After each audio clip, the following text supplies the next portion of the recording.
नमस्कार, आप सभी का बहुत बहुत स्वागत है टीवी 9 भारतवर्ष पर अड़ी के इस स्पेशल एडिशन में। और देखिए, आज हमारी हाईटेक बस पहुंची है वो जगह जो बिल्कुल परिचय की मोहताज नहीं है। ये आपके सामने जो बैट दिख रहा है ना, ये वो बैट है जिसको महेंद्र सिंह धोनी ने यहीं पर इसी मैदान में इसी तरह के बैट से प्रैक्टिस करते हुए भारतीय टीम के कप्तान तक, ऐतिहासिक करियर तक उन्होंने वो वहां पर उस ऊंचाई को हासिल किया है। और आज हम यहीं से रांची के इसी हरमू मैदान से बात करेंगे कि चलिए, रांची में जो इस वक्त एक बहुत बड़ा चुनावी मैच चल रहा है, आखिर उसमें कौन विनिंग शॉट खेलेगा और कौन प्लेऑफ की रेस से बाहर हो जाएगा। और जैसे देखिए, आप इस वक्त चारों तरफ बच्चे खेल भी रहे हैं। ये देखिए, एक मैदान पर बॉल भी हमारे सेट पर आई है। ये देखिए आप, तो यहां पर बिल्कुल पूरा यहां पर माहौल सेट है। एक तरफ क्रिकेट है, दूसरी तरफ चुनावी मैदान है। एक बार मैं चाहूंगा कि हम इसमें डिबेट शुरू करें। रांची वालों से एक अनुरोध है, आपके लिए, रांची वालों के लिए जोरदार तालियां एक बार हो जाए, जोरदार तालियां। जोश में कमी नहीं आनी चाहिए, क्योंकि आज रांची में एक हाई वोल्टेज डिबेट होनी है। और डिबेट जब शुरू हो उससे पहले मैं आपको यह दिखाना चाहता हूं कि प्रधानमंत्री जब यहां पर आए तो कैसे उन्होंने नोटों की गड्डियों और नक्सल को मुद्दा बनाया। तो झारखंड में नक्सल, नोट, आखिर झारखंड किस पर करेगा वोट, इस पर हम बात करेंगे। जल्दी से सुनिए प्रधानमंत्री नरेंद्र मोदी ने क्या कहा। कांग्रेस वाले जामुमा वालों को विकास का क ख ग ग भी मालूम नहीं है।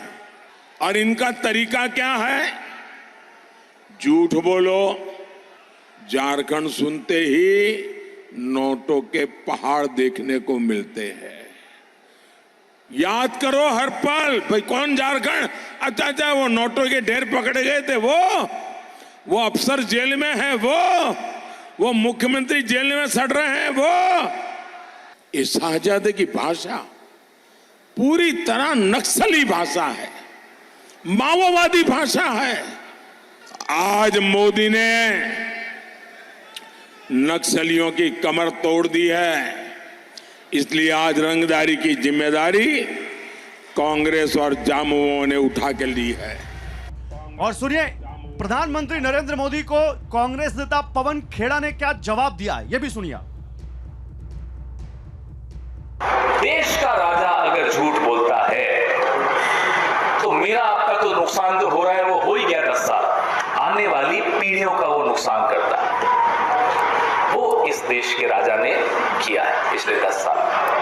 आप 10 साल से सत्ता में हैं, आप अपनी बात कीजिए, हमारी निंदा कीजिए। नेहरू जी की निंदा आपको करना बड़ा अच्छा लगता है, क्योंकि उनकी बराबरी, उनके पांवों की धूल के बराबरी आप नहीं कर पाएंगे, तो आप उनकी निंदा कीजिए।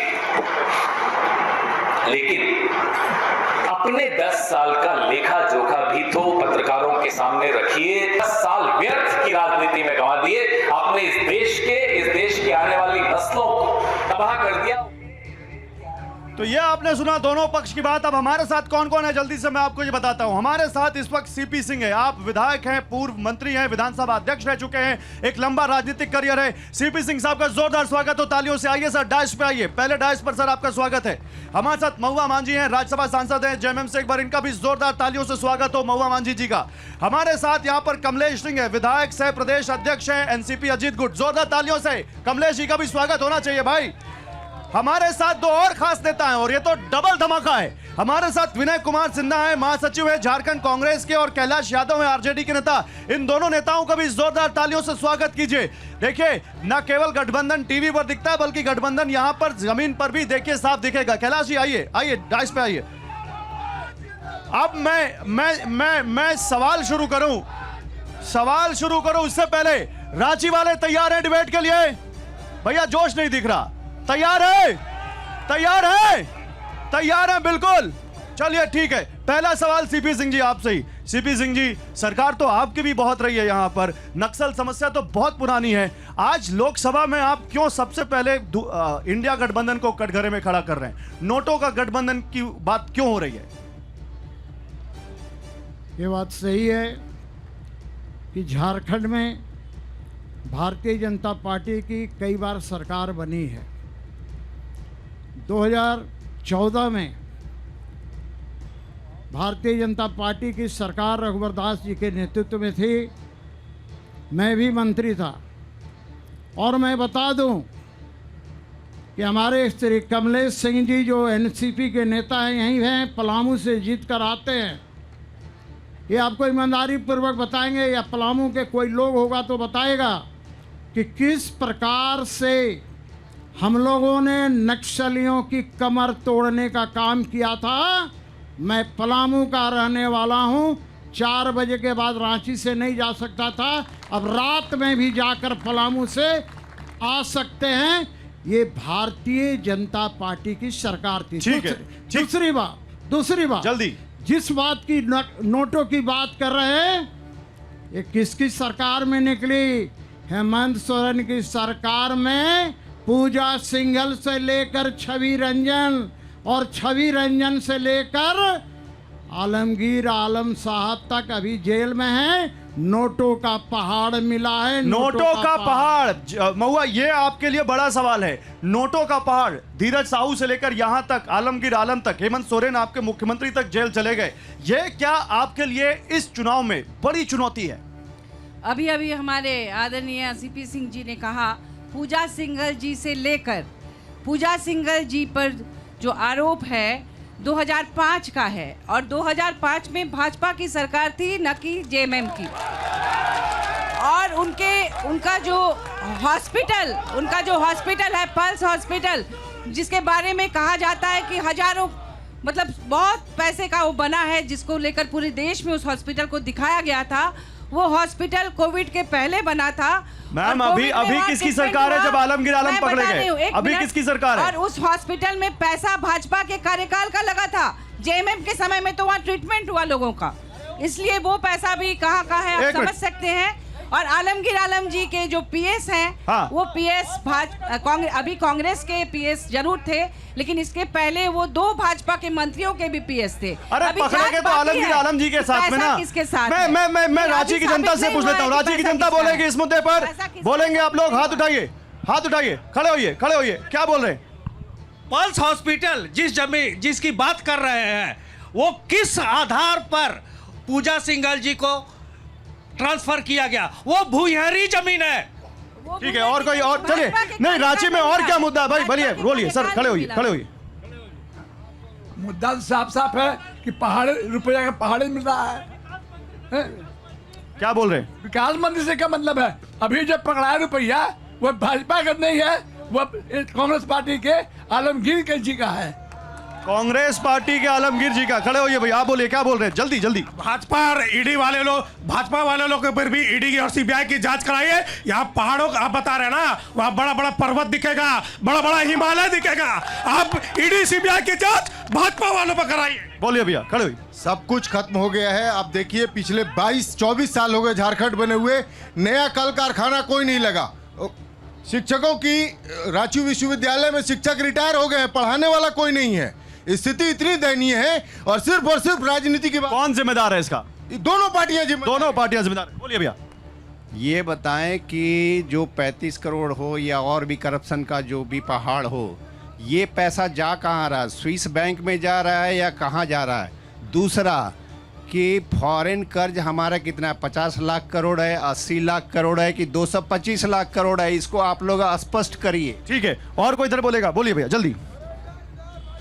ईडी की कार्रवाई हो या किसी की कार्रवाई हो, अगर राज्य में जेएमएम की सरकार है और अगर भाजपा वाले दोषी हैं, तो उनकी सरकार में जो उनके पुलिस है, उनकी सीबीआई है, एजेंसियां हैं, वो क्या कर रही है? आप पकड़िए ना, आपको मना। ठीक है भैया, एक मिनट भैया। कैलाश जी, विनय जी, आप लोग बताइए। विनय जी, पहले आप।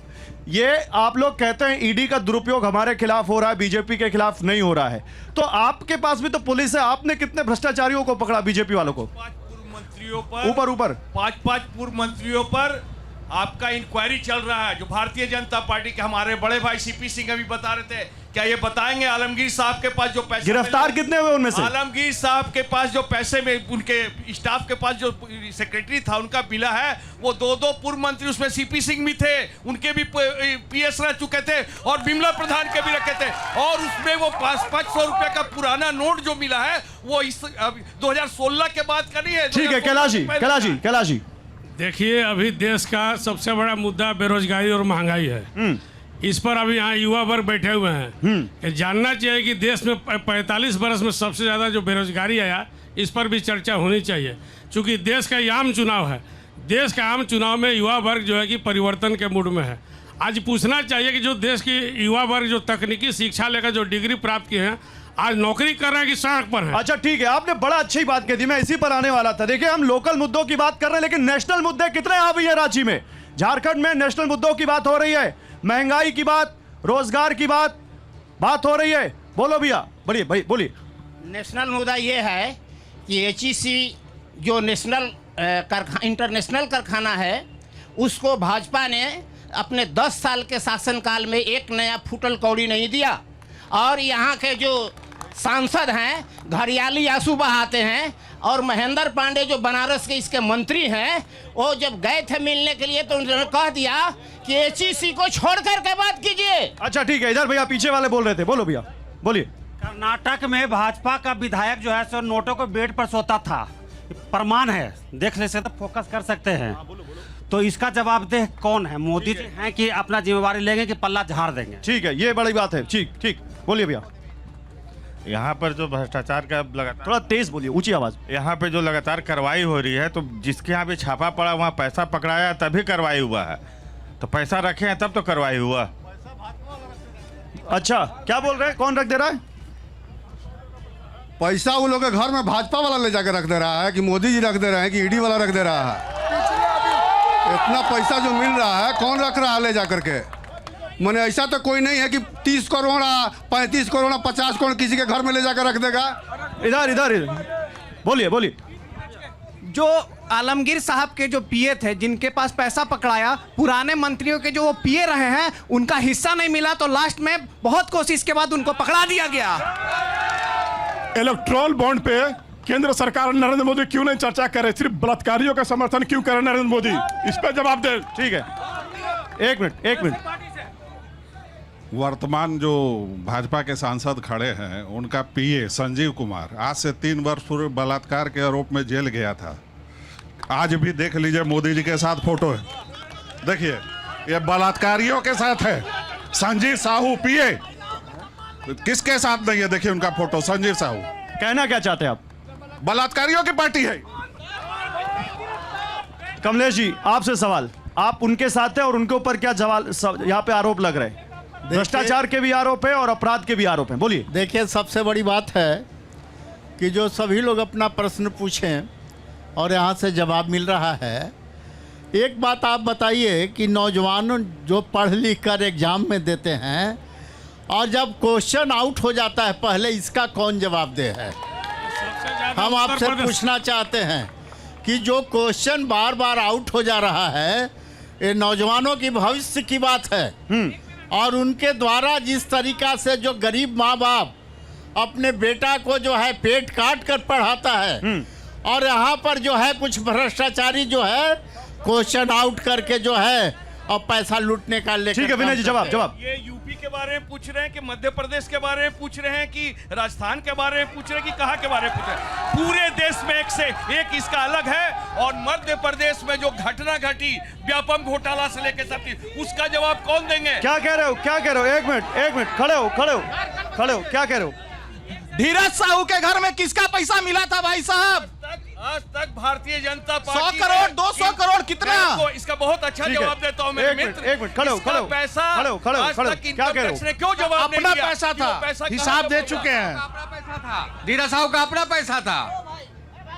बैंक ने उन्हें क्लीन चिट दिया है। इस पे मोदी जी को ट्वीट करके माफी मांगनी चाहिए। बोलो। जेएमएम की सरकार जब आती है झारखंड में, खाली दलाली इनका, बालू का दलाली इनका कार्यकर्ता लोग करते हैं। आज बालू के चलते छोटा 400 कमा रहे मजदूर बेखैले मर रहा है। ठीक है, कुछ महिलाएं भी, आप लोग बोलेंगे कुछ इस पर? आप बोलना चाहेंगे कुछ? खड़े होइए, बोलिए। अभी वर्तमान में देखने को मिल रहा है कि जिस तरह से युवाओं को ठगने का काम किया जाए जेएमएम और कांग्रेस के सरकार के जरिए, ये युवाओं को ठग रहे हैं। और कहते हैं कि बातें तो स्टार्टिंग में मैनिफेस्टो में बहुत बोला कि योग 10 साल में, अभी प्रेजेंट में बात करिए, आपने रोजगार के लिए लाया और क्वेश्चन आउट करना शुरू कर दिया। ये कहा। अच्छा बोलिए। जब आप पूछे क्वेश्चन लीक के लिए कमलेश सिंह जी बोले तो उनके एक प्रवक्ता बोले कि ये घटना ये यूपी का है कि एमपी का है। मैं दो बात कंप्लीट करने दी गया। यूपी में जैसे ही क्वेश्चन लीक हुआ, योगी जी ने तुरंत आदेश दिया, उस सबके पे कार्रवाई हुआ। कुछ ही दिनों में वहां जेसीबी जाएगा और एक बदला लिया जाएगा। 2 मिनट। जब झारखंड में जेपीसी का एक ही रूम से 70 कैंडिडेट पास हुए, उस रूम में कौन सा मैजिक था? 50-50 लाख में एक सीट बेचा गया। एक मिनट और जेएसएससी में जो क्वेश्चन लीक हुआ उसके अगेंस्ट में जब विद्यार्थी लोग विरोध किए तो ये अज्ञात लोगों पे एफआईआर किए, कोई कार्रवाई भी नहीं। कार्रवाई नहीं हुई पेपर लीक पर। उधर बोलेंगे लोग, उधर बोलिए भैया, बोलिए जल्दी बोलिए बताइए। मेरा सीधा सवाल ये है कि पिछले बार विधानसभा की जो चुनाव हुई थी उसमें कहा गया था कि युवाओं को अगर रोजगार नहीं दिया जाएगा तो ग्रेजुएशन पास को 5,000 और एमकॉम वाले को 7,000। तो ये क्यों नहीं हुआ? मैं इस चुनाव आयोग से भी आग्रह करूंगा कि इस तरह का मैनिफेस्टो को जो लॉन्च करते हैं और पूरा नहीं करते हैं तो ऐसे पार्टियों पर रोक लगाया जाए ताकि इस तरह का युवाओं को भ्रमित करने का कार्य ना किया। चलिए, मैनिफेस्टो की बात हो रही है। मैं महुआ जी, अच्छा आप बोलिए, फिर सीपी जी। केंद्र की भाजपा सरकार ने 2 करोड़ युवाओं को नौकरी देने का जो वादा किया था और 10 साल तक राज किया, उसका क्या हुआ? और अग्निवीर योजना द्वारा जो 4 साल की नौकरी दी जा रही है फौजियों को, उसके बाद बेरोजगार, तो उसका क्या हुआ? नहीं, पेपर लीक का क्या जवाब देंगे आप? जो जेपीएससी की पेपर लीक की बात हो रही है, लेकिन पहले ये जवाब दिया जाए कि केंद्र सरकार ने युवाओं के लिए जो वादा किया था तो वो बोलेंगे, वो जवाब देंगे। लेकिन जेपीएससी पेपर लीक पर पहले उसका जवाब मिले, फिर हम बात। पहले वो देंगे तब आप जवाब देंगे। बिल्कुल जवाब दीजिए सीपी सिंह जी।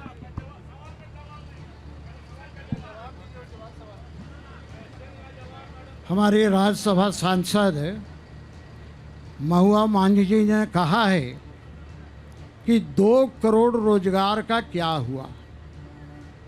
इनको शायद जानकारी नहीं है और राज्यसभा सांसद जी हैं, इनको जानना चाहिए कि रांची के सीसीएल हेडक्वार्टर में एक महीना पर 75,000 76,000 लोगों को रोजगार दिया गया है, जिसमें झारखंड के लोग भी थे।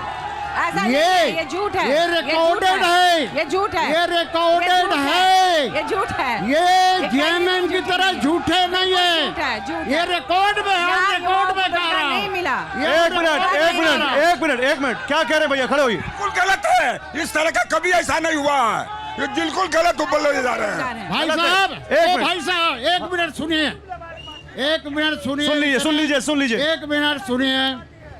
इतने लोग यहाँ पर उपस्थित हैं, भाई साहब को मैं नहीं जानता, मैं सीपी सिंह कह रहा हूँ इतने लोगों के बीच कि यदि मैंने गलत कहा होगा मैं राजनीति से संन्यास ले लूंगा।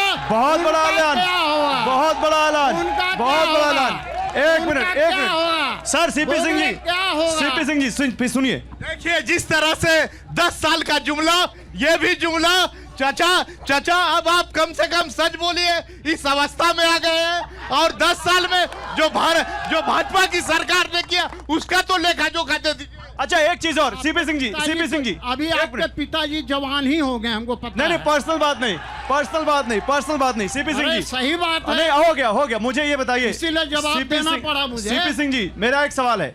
12 सीटें थी एनडीए की, पिछली बार 12 थी ना, 400 पार का दावा कर रहे हैं आप। 400 पार में इस बार यहां से झारखंड से कितनी सीटें एनडीए को? मैं आ रहा हूं।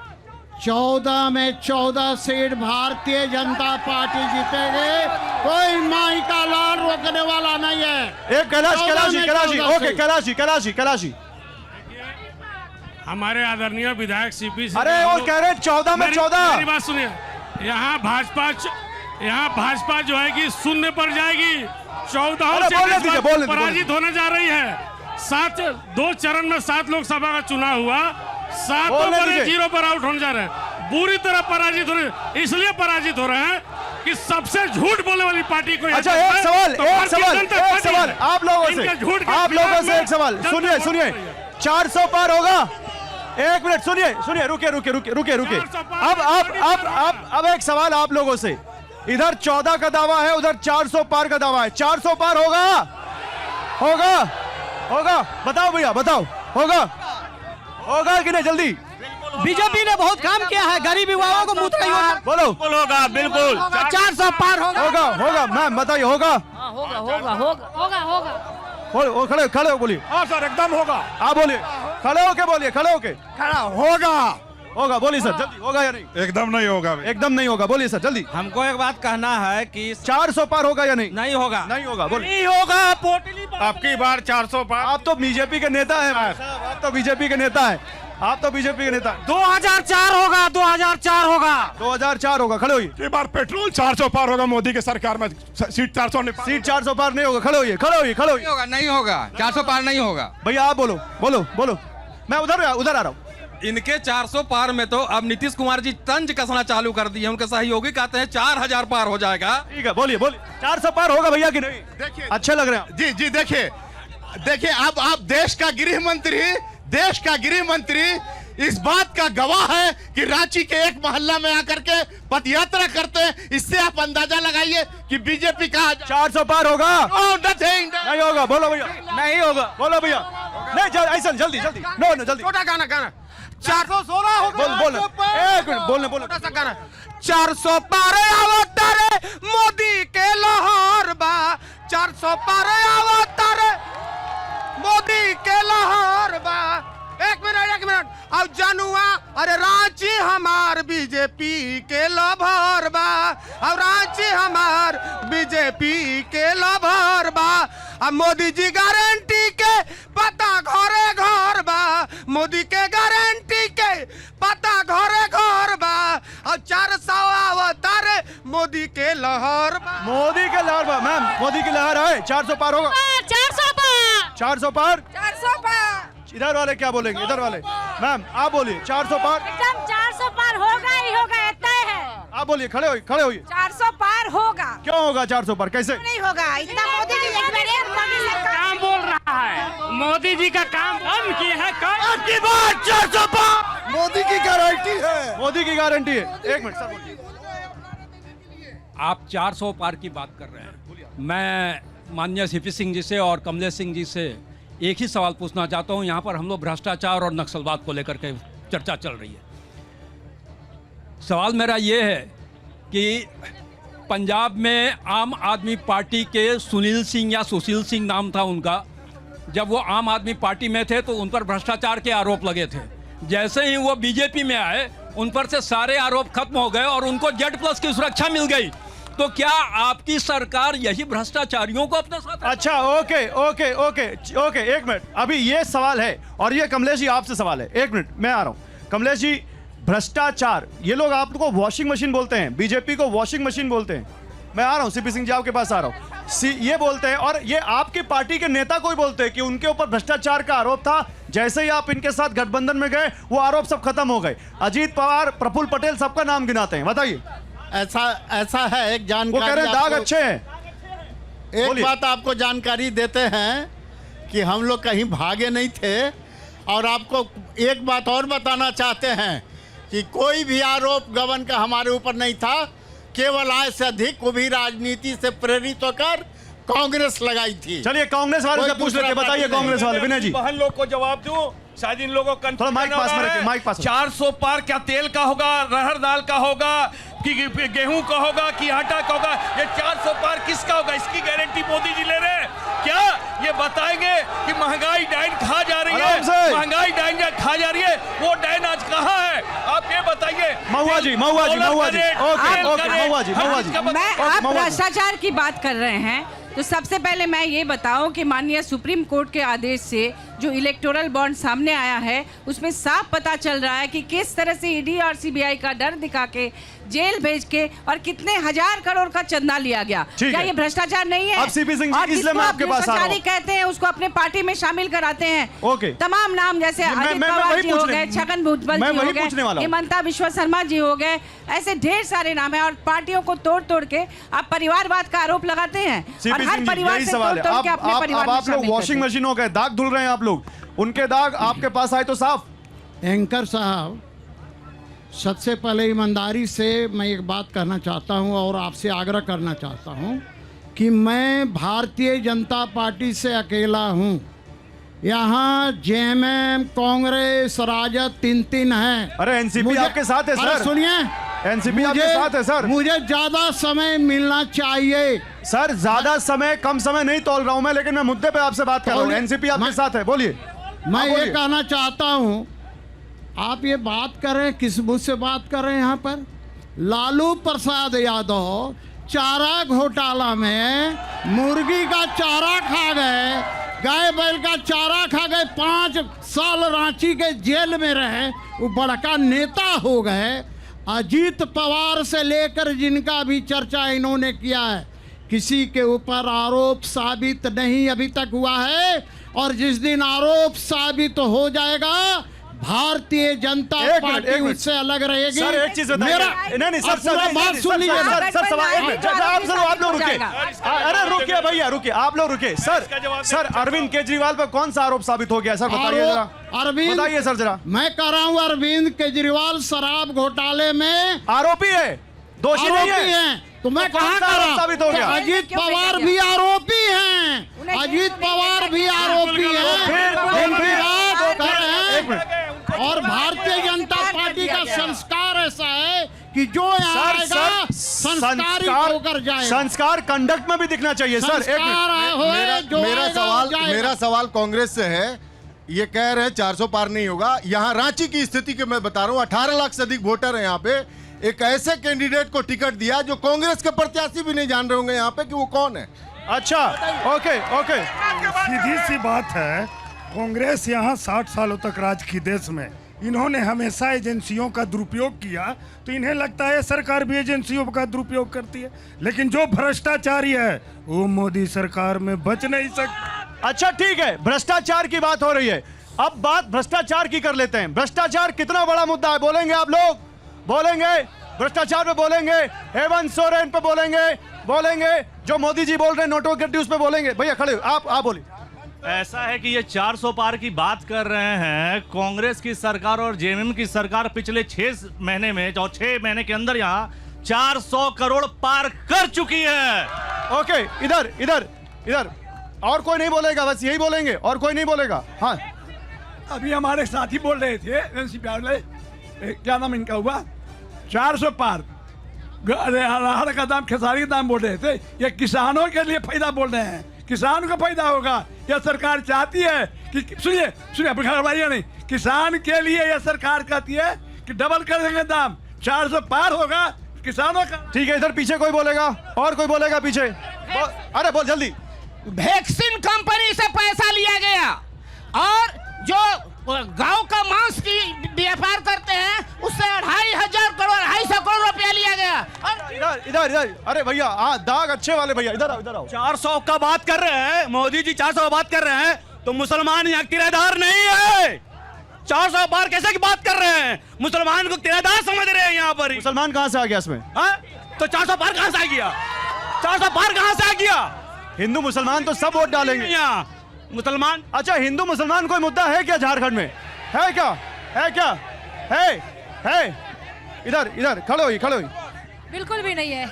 बोलिए। मोदी जी का जितना भी योजना है उसका सबसे ज्यादा फायदा तो उन्हीं को मिला है। ओके, बोलिए। योजना का लाभ उन्हीं लोग को मिला है, तो कैसे बोल रहे हैं? बोलिए। संख्यक मुद्दा कोई नहीं है, भाजपा में हर अल्पसंख्यक भाजपा ही है, कोई अल्पसंख्यक स्कीम में मोदी जी जो भी स्कीम चलाए हैं उसमें मुस्लिम हिंदू कहीं लिखे हुए हैं क्या? आप एक ही बताइए, भ्रष्टाचार की बात कर रहे हैं तो इलेक्ट्रल बॉन्ड में 6,566 करोड़ यानी कि 54.77% जो है वो बीजेपी के पास आया, तो क्या ये भ्रष्टाचार का नमूना है या क्या? सर मैं तो पूछ रहा हूँ, कोई बोल ही नहीं रहा भ्रष्टाचार पे। और कोई बोलेगा पीछे कोई बोलेगा? मोदी सरकार में हिंदू मुस्लिम भारत देश में 140 करोड़ का जो जनसंख्या है वो मोदी सरकार में सब एक है। मोदी सरकार सबको क्या बोल रहे हैं? पाकिस्तान देश में मुस्लिमों का हाथ देख लीजिए, आज भारत का कहीं भी लोग जाता है विदेश में तो उसको क्या इज्जत मिलता है? बोलिए भैया, बोलिए। मैं पूछना चाहता हूं कि कांग्रेस 70 साल राज किया, 5 पैसे 58 54 कहाँ गया? अब रुपया नहीं, 10 रुपया में एक चॉकलेट मिलने वाला है, कहाँ गया? आगा 70। ठीक है, इधर कोई बोल रहा है, आप बोल चुके, बोलिए। मोदी जी जब वैक्सीन दिए थे तो क्या हिंदू मुस्लिम देख के दिए थे क्या? वो तो सभी को दिए थे। उस मोदी जी जो वैक्सीन जो दिए हैं उसमें से कैंसर और हार्ट अटैक का जो है सो पूरा क्लियर कंपनी कर दिया है, जबकि आज तक जितना भी वैक्सीन हिंदुस्तान में लगा है, चाहे वो चेचक का हो, चाहे टेटनस का हो, चाहे आपका बाह पे चौवन्नी का दाग हो, आज तक किसी टीका पर सवाल नहीं उठा।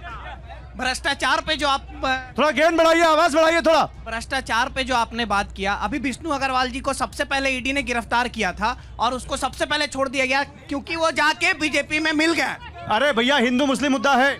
नहीं, हिंदू मुस्लिम को नहीं है ना, ठीक है, बोलो। देखिए, हिंदू मुस्लिम तो मुद्दा मोदी जी बना रहे हैं, हम पब्लिक तो नहीं हिंदू मुस्लिम कर रही है। रहा सवाल भ्रष्टाचार का, 18 करोड़ रुपया पूजा सिंघल जी के पास से पकड़ाया था, उनका सीए को ईडी गिरफ्तार करके ले गई। जब उनसे ईडी सीए से पूछा गया तो सीए साहब क्या बोले मालूम है? बोले ईडी के लोग दबाव बना रहे हैं कि बोलिए ये पैसा हेमंत सोरेन का। ओके, मेरा एक सवाल सिर्फ है कि 14 में से 2 बार 12 सांसद झारखंड से भाजपा को दिया गया। क्या प्रधानमंत्री जी, गृह मंत्री जी 10 मिनट के लिए भी झारखंड के लिए उन लोगों ने बैठक किया? और दूसरा कि नैनो चिप कंपनी, एयरबेस का फैक्ट्री और सेमीकंडक्टर का फैक्ट्री, तीनों फैक्ट्री गुजरात को 4 साल में दिया गया है, झारखंड को लॉलीपॉप दे दिया गया। ठीक है, आप बोल चुके, 1 मिनट आप बोलिए। मेरे ख्याल से कि हिंदू मुस्लिम का कोई मुद्दा यहाँ पर है ही नहीं। यहाँ पर मोदी जी ऐसा थोड़ी देख के करते हैं कि ये मुस्लिम को मिलना चाहिए, हिंदू को मिलना चाहिए। यहाँ पर प्योर सब पूरे तरह से हिंदू मुस्लिम यहाँ पर सब साथ हैं, सब साथ। ओके, बहुत बढ़िया। 1 मिनट आप जवाब दीजिए।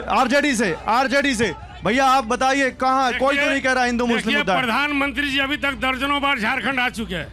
यहाँ HEC एशिया का सबसे बड़ा इंडस्ट्री है, जो चंद्रयान 1, 2, 3 में उपकरण बनाया। आज उसके कर्मचारी 22 महीने से वेतन के लिए मर रहे हैं, उनके घर में खाने के लिए लाला पड़ा हुआ है, उनका दुख दर्द जाने के लिए मोदी जी ने पूरा आज बताए। यहाँ के लोग युवा बैठे हैं, एक भी सुई का कारखाना पूरे भारत में कहीं बना है? जो भी बना, रुक जाओ गौरव जी, जो भी बना, सुनो भैया सुनो, जो भी बना पंडित नेहरू के जमाने से, इंदिरा के जमाने जो कारखाना था, आज भी वही चल रहा है। और मोदी जी देश की राष्ट्रीय HEC पर मैंने भी पार्लियामेंट में आवाज उठाई। मुझसे कहा गया कि आप प्रमाण दीजिए, ऑथेंटिकेट कीजिए।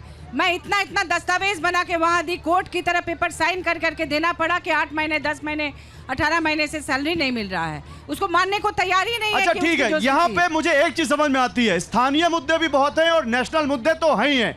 देखिए, धारा 370, POK, महंगाई, बेरोजगारी, हिंदू मुस्लिम और ये सब, यहाँ झारखंड के मुद्दे, यहाँ जो कुछ बात हो रही है। अब रांची वाले क्या बताएंगे कि उनके लिए सबसे बड़ा मुद्दा कौन सा है? हाथ उठाइए, बताएंगे क्या चाहिए उनको, क्या चाहिए?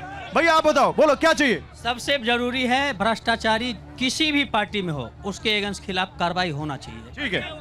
बिहार से बालू मंगा के यहाँ काम हो रहा है, बिहार से पौवा बालू मंगा के यहाँ काम हो रहा है, इससे दुर्भाग्य क्या हो सकता है? चलो ये हेमंत सोरेन सरकार 5 साल में बालू का ऑक्शन नहीं कर पाया और विकास की बात करता है, तो और क्या आगे कहा जाए? आगे आओ। बेच देता है ये लोग सब, जितना सरकारी नौकरी है ना, सब टोटल फ्री लोग बेच देता है। कौन? सब जेएमएम वाले। बाप रे भैया क्या मुद्दा है? आप जेएमएम के कार्यकर्ता लग रहे हो मुझे। यहाँ सबसे बड़ा मुद्दा बगल में हरमू नदी वो नाला कैसे बन गया, ये सबसे बड़ा मुद्दा है। हरमू के लोग पूछे कि हरमू नदी नाला कैसे बन गया। ये पूछा जाए माननीय विधायक सीपी सिंह जी से कि इस नदी को नाला कैसे बनाया गया। ठीक है, ये और कोई मुद्दा रांची वालों के लिए क्या मुद्दा है? भैया रांची वालों के लिए क्या मुद्दा है? ये राष्ट्रीय मुद्दा नली नाला का चुनाव नहीं है, ये देश का चुनाव है। और हम झारखंड के वासी होने के नाते, झारखंड में आदिवासी लोग रहते हैं, पीछे झारखंड में आदिवासी लोग रहते हैं, उनकी पलायन का मुद्दा, जो गरीब बेटी जो साहेबगंज, पाकुड़, दुमका, जो शिबू सोरेन के एरिया से हैं, हेमंत सोरेन के, उनका पलायन कैसे रोका जाए, उन पर बात होनी चाहिए। ठीक।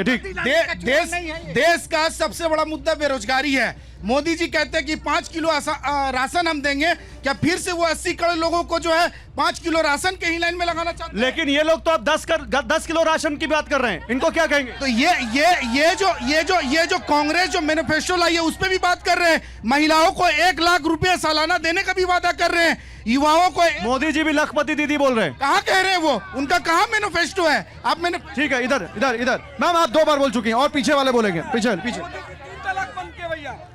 अभी जैसे मुद्दा क्या है? मुद्दा यहाँ भ्रष्टाचार है, गिट्टी बेच दे रहा है, बालू बेच दे रहा है, युवा का रोजगार बेच दे रहा है, सारा का सारा सीट 25 लाख 30 लाख लगातार। अरे लेकिन 2 बार से तो सांसद बीजेपी के ही है, यहीं से सांसद यहाँ है सर, हमारे सांसद सदन में इस बात को उठा रहे हैं कि जेएमएम की जब से सरकार अरे विधानसभा का चुनाव नहीं है, लोकसभा का चुनाव। लोकसभा के चुनाव भी बता रहे हैं, लेकिन स्थानीय मामला है ना, युवाओं के बीच में मामला है। पिछली बार जेएमएम को जो वोट मिला था, युवाओं का उसमें रोल था। ठीक है भैया, मुद्दा क्या है? जेएमएम को फेंकने का काम यहाँ के युवा करेगा। ठीक है, जेएमएम के पास वैसे भी एक ही सीट है भैया। ओके, खड़े हो।